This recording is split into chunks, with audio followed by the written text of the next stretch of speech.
On May 30th, 1967, former governor of the Eastern Region, the late Chukwuemeka Ojukwu, declared secession of Biafra Republic from Nigeria.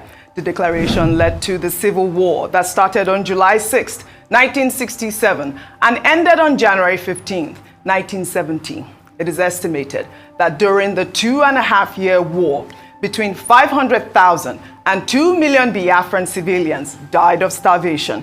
Well, to commemorate the civil war, some Southeast stakeholders declared May 30th Biafra Day. Last week, the indigenous peoples of Biafra, through its spokesperson, Emma Powerful, issued a sit-at-home order in the Southeast to honor the fallen heroes of the Civil War. The group directed all schools, banks, transport unions, markets, and offices to shut down operations on May 30th. Well, according to Daily Trust, some soldiers were killed in Abia State by suspected IPOB militants who were reportedly enforcing the sit-at-home order. A viral video showed the moment the assailants shot sporadically before setting a military van ablaze.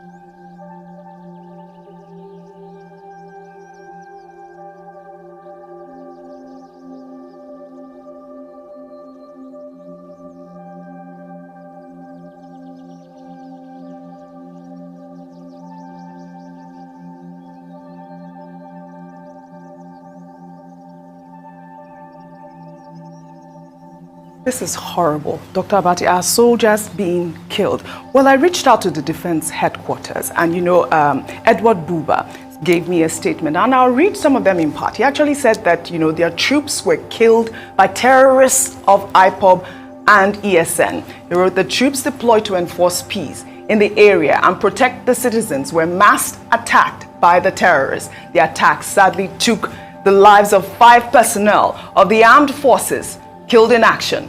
The armed forces mourns the death of these troops, as each and every soldier lost in battle is a terrible loss.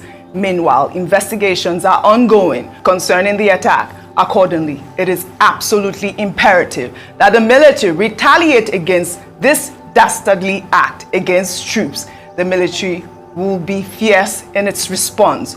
We will bring overwhelming military pressure on the group to ensure their total defeat. He added that 6 civilians were killed in the crossfire.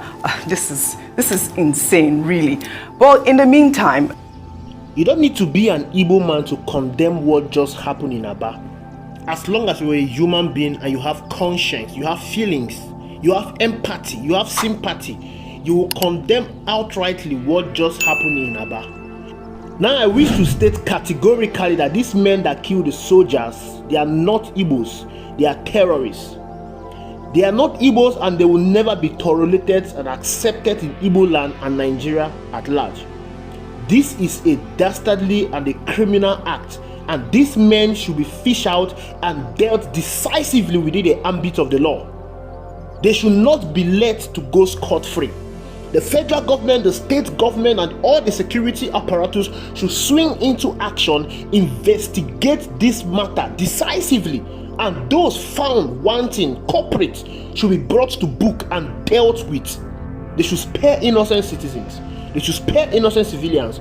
We don't want collateral damages. We want those responsible for this act to be brought to book. And may the soul of the soldiers that were killed on that day rest in perfect peace, including the life of innocent civilians that were caught up in that crossfire. May they rest in peace. Now, what's happening here is a clear case of lawlessness and anarchy. It shows the great insecurity we are facing in this country. Most of you, whenever they talk about insecurity, you always look at the northeast. But I can tell you for the fact that the insecurity is right here within your nose. For insecurity to come to the southeast, a region that was deemed to be the safest and the most calmest region all over Nigeria, is now a behemoth for terrorists, because what you just watched there, what you just saw, is what we call the terrorist attack. How can non-state actors be displaying their stupidity and taking laws into their hand in a broad daylight? The insecurity in the southeast is regrettable, and this is largely attributed to the rudderlessness of our leaders.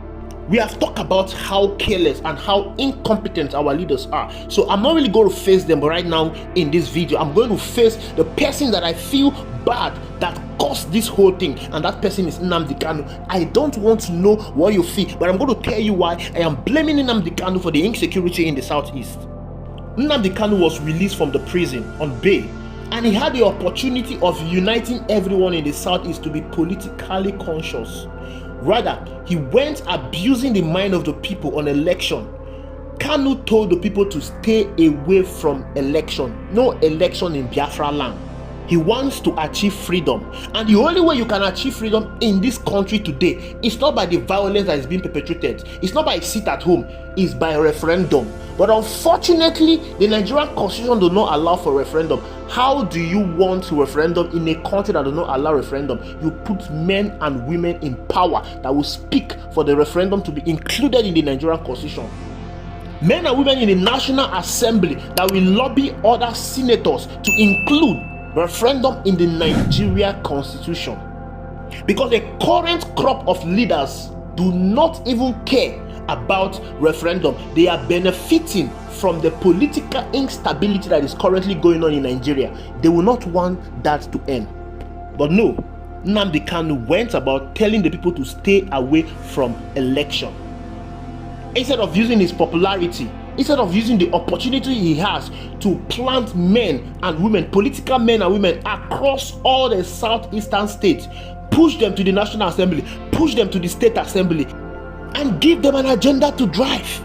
But no, he went around abusing everyone, telling everyone not to participate in the Nigerian election.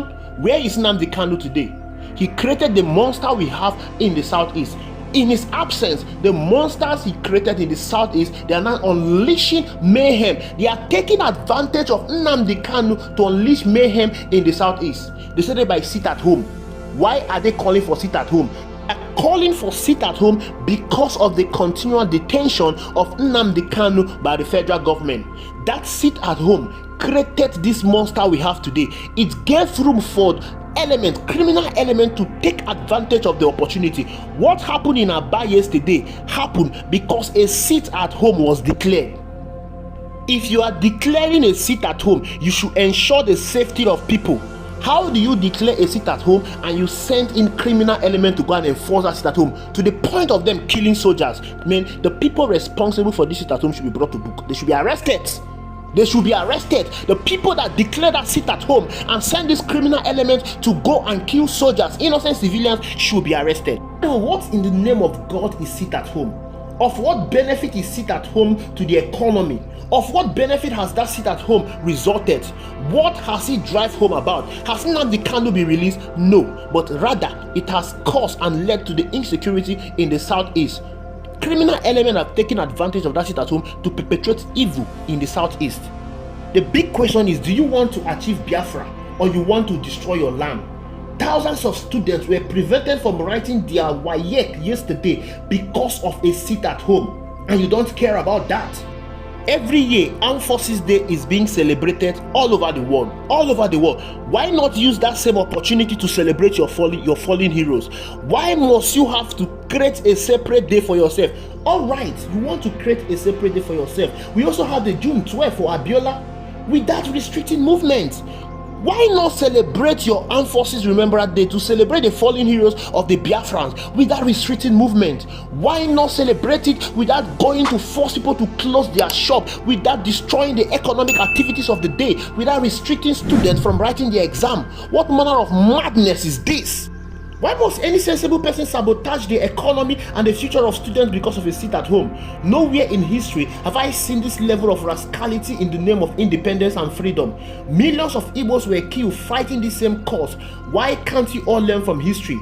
You want to continue the destruction of life and properties in the name of freedom? It's high time the federal government rose to their responsibility. It is high time they stop this senseless act, this madness that is going in the southeast. If they are not responsible for the insecurity that is going on in the southeast, they should rise up to the occasion and put an end to it. The people committing this heinous crime in the southeast. These are not Igbos. These are criminals. I don't want to know their tribe or wherever they are from, but they are criminals, they are terrorists, and they should be dealt with the same measure they've meted out to others, especially to the soldiers. Thank you for watching. I will see you in the next video.